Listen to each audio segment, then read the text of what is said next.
Students pair production पे problem discuss करेंगे और प्रॉब्लम है हमारे पास what is the maximum wavelength of the two photons produced when a positron annihilates at an electron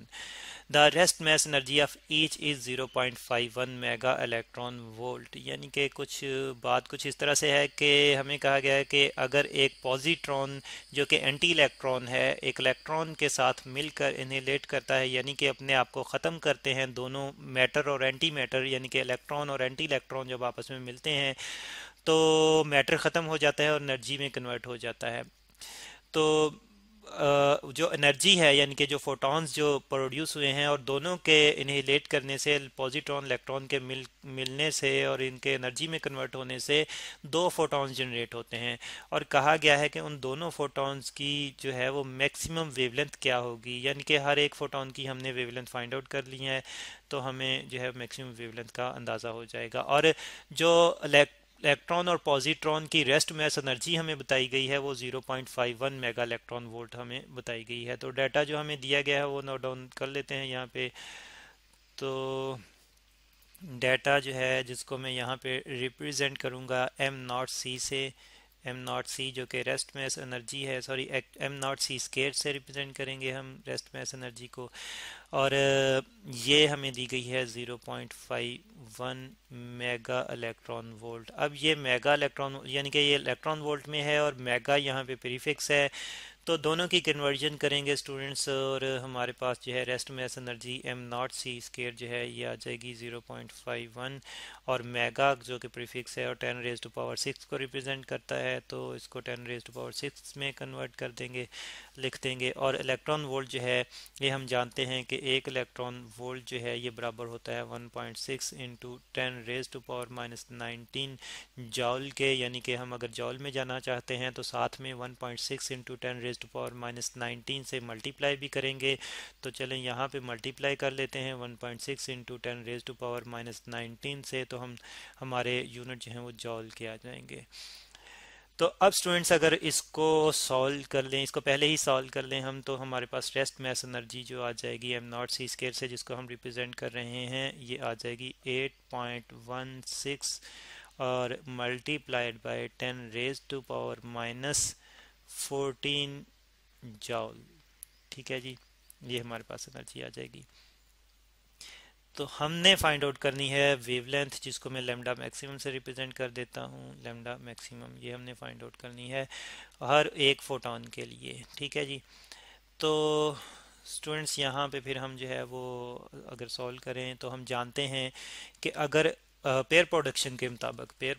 मुताबिक अगर एक फोटॉन को हम एक इलेक्ट्रॉन और पॉजिट्रॉन के पेयर में कन्वर्ट करना चाहें तो जो फोटॉन होगा उसकी एनर्जी बराबर होगी एच एफ, सॉरी पहले यहाँ पे हम लिख देते हैं कि अब हम सॉल्व करने जा रहे हैं ताकि हमें क्लियर रहे कि अब हम जो है एक्चुअल सॉल्यूशन की तरफ आ रहे हैं। तो जैसे कि मैं बात कर रहा था कि हम जैसे कि हम पेयर प्रोडक्शन का टॉपिक में हमने देखा था कि अगर हम एक फोटॉन को कन्वर्ट करना चाहें एक इलेक्ट्रॉन और एक पॉजिट्रॉन में तो एच एफ एनर्जी अगर उस फोटॉन की हो, उस इंसिडेंट फोटॉन की एनर्जी जिसको हम कन्वर्ट करने जा रहे हैं एक इलेक्ट्रॉन एक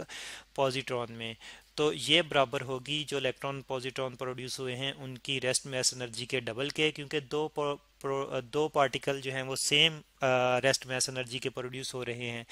अब उनकी रेस्ट मैस एनर्जी सेम कैसे है, तो हम जानते हैं पॉजिट्रॉन का भी मैस उतना ही होता है, रेस्ट मैस उतना ही होता है जितना इलेक्ट्रॉन का, तो इस तरह से दोनों की रेस्ट मैस एनर्जी जो है वो एक जितनी ही होगी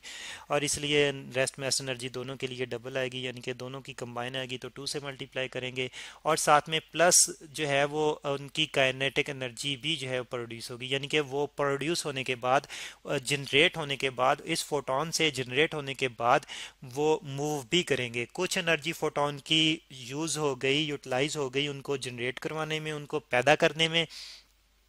और बाकी एनर्जी जो है वो इलेक्ट्रॉन और पॉजिट्रॉन काइनेटिक एनर्जी के तौर पर यूज़ करेंगे, अपनी अपनी काइनेटिक एनर्जी के तौर पर यूज़ करेंगे। तो इस तरह से के ई ऑफ इलेक्ट्रॉन और फिर प्लस के ई ऑफ पॉजिट्रॉन, इलेक्ट्रॉन को रिप्रेजेंट करेंगे इस तरह से और प्लस के ई ऑफ पॉजिट्रॉन। इलेक्ट्रॉन पे नेगेटिव चार्ज होता है लेकिन पॉजिट्रॉन पे पॉजिटिव चार्ज होता है, तो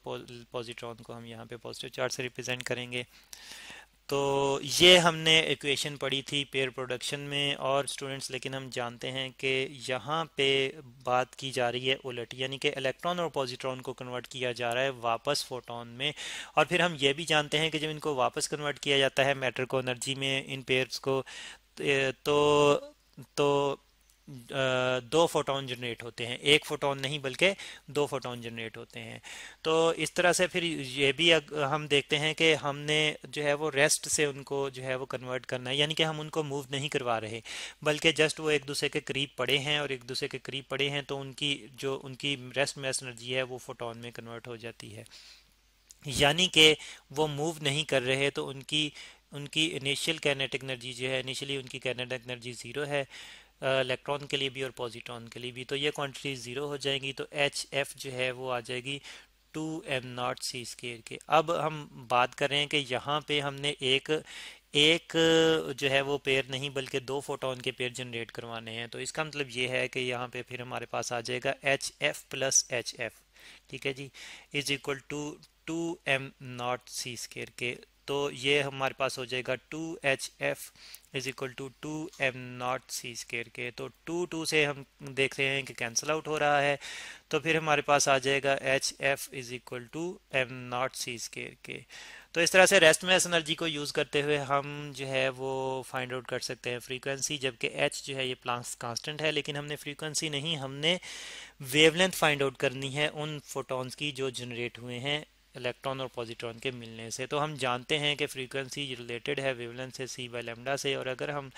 जो है वो फाइंड आउट करना चाहते हैं वेवलेंथ, और यहाँ पे क्योंकि मैक्सिमम वेवलेंथ फाइंड आउट करना चाहते हैं, तो फ्रीक्वेंसी की जगह हम फिर ये रिलेशन पुट करेंगे, तो HC ओवर हमारे पास लैम्डा मैक्सिमम आ जाएगा और is equal to m0 c²। अब हम क्या करेंगे, हमने लैम्डा मैक्सिमम फाइंड आउट करना है, तो हम शफल करेंगे, m0 c² जो है वो यहाँ पे डिनोमिनेटर में आ जाएगा, जबकि लैम्डा मैक्सिमम जो हमारे पास राइट साइड पे आ जाएगा। तो यही इक्वेशन हमारे पास कुछ इस फॉर्म में आ जाएगी, HC over m0 c² is equal to lambda maximum. ठीक है जी, हम इसको जो है साइड शफल भी कर सकते हैं, यानी कि लेफ़्ट को राइट साइड पे लिख सकते हैं। तो लैम्डा मैक्सिमम को राइट साइड लेफ़्ट साइड पे लिख लेते हैं, और एच सी को इस तरफ, बल्कि यहाँ पे हम एच सी लिखने की बजाय इसकी वैल्यूज़ ही पुट कर लेते हैं। सी एच जो कि प्लांक्स कांस्टेंट है 6.63 इंटू 10⁻⁻34 जॉल सेकंड, इसकी वैल्यू पुट कर लेते हैं, और सी जो कि स्पीड ऑफ लाइट है इसकी भी वैल्यू पुट कर लेते हैं, जो कि है हमारे पास 3 इंटू 10⁻8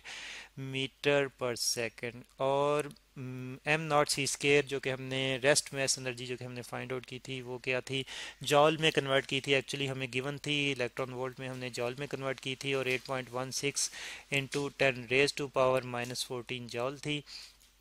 तो ये इसकी वैल्यू यहाँ पे हमने सब्स्टिट्यूट कर दी। अब हम जो है वो सॉल्व करते हैं लैम्डा मैक्सिमम के लिए। जब हम सॉल्व करते हैं तो हमारे पास वैल्यू स्टूडेंट्स आ जाती है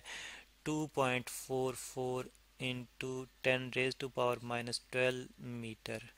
और 10⁻12 को हम प्रीफिक्स फॉर्म में लिख सकते हैं, यानी कि इसकी जगह हम प्रीफिक्स लिख सकते हैं, और तो हमारे पास फिर 2.44 और 10⁻12 का प्रीफिक्स जो है पिको होता है, तो फिर हमारे पास ये आ जाएगा पिको मीटर। तो स्टूडेंट्स, ये उन जनरेटेड फोटोन की, जो फोटोन जनरेट हुए हैं इलेक्ट्रॉन और पॉजिट्रॉन के मिलने से, उन उन दोनों की वेवलेंथ जो हैं वो ये होंगी, यानी कि 2.44 पिको मीटर।